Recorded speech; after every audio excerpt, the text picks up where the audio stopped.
Satan se dresse en premier lieu contre l'état des vainqueurs, c'est-à-dire l'état de l'Église tel que le Seigneur le voudrait.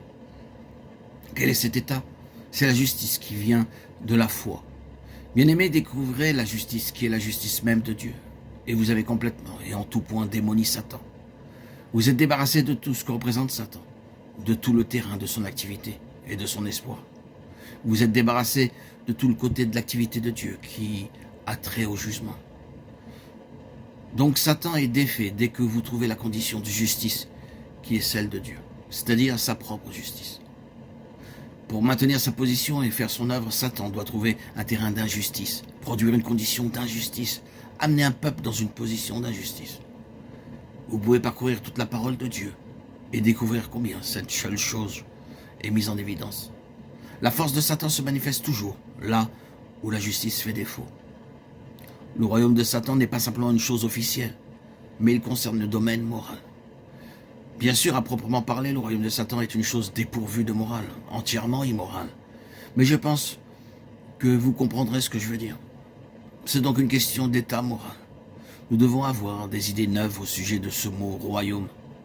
Lorsque nous évoquons le royaume de Satan ou celui de Dieu, ne nous cramponnons pas à cette idée de quelque chose d'officiel, d'établi, pourvu de fonctionnaires désignés pour diriger ce gouvernement des nations avec une verge de fer. Ce royaume ne signifie pas simplement que Dieu établira un État sur la terre ou dans le ciel et nommera des gens pour occuper des positions d'autorité.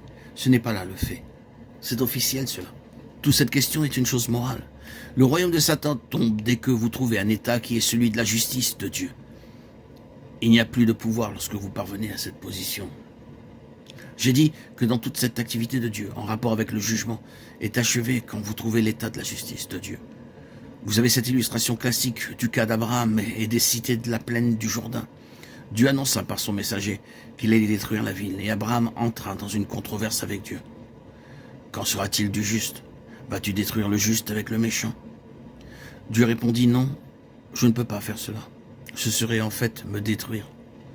Donc il t'appartient à toi, Abraham, d'aller chercher les justes. Si tu les trouves, je ne peux pas détruire. Ce serait diriger ma main contre moi-même. Alors, pour ainsi dire, voilà Abraham s'en allant de tous côtés à la recherche d'un nombre qui, pensait-il, justifierait son appel à Dieu, serait une base adéquate pour répondre à l'exigence de Dieu. Mais il dut réduire et réduire et réduire encore. 5 justes.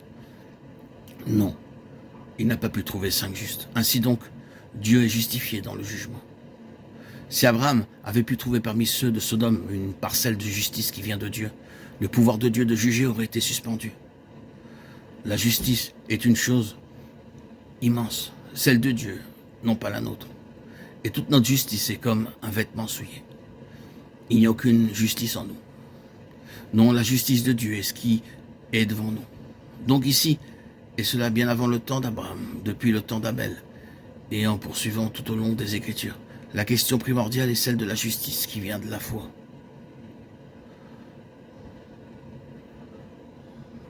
Souvenez-vous de la lettre énormément vaste et soigneusement argumentée de Paul sur la justice qui est par la foi en Jésus-Christ. Quelle puissance!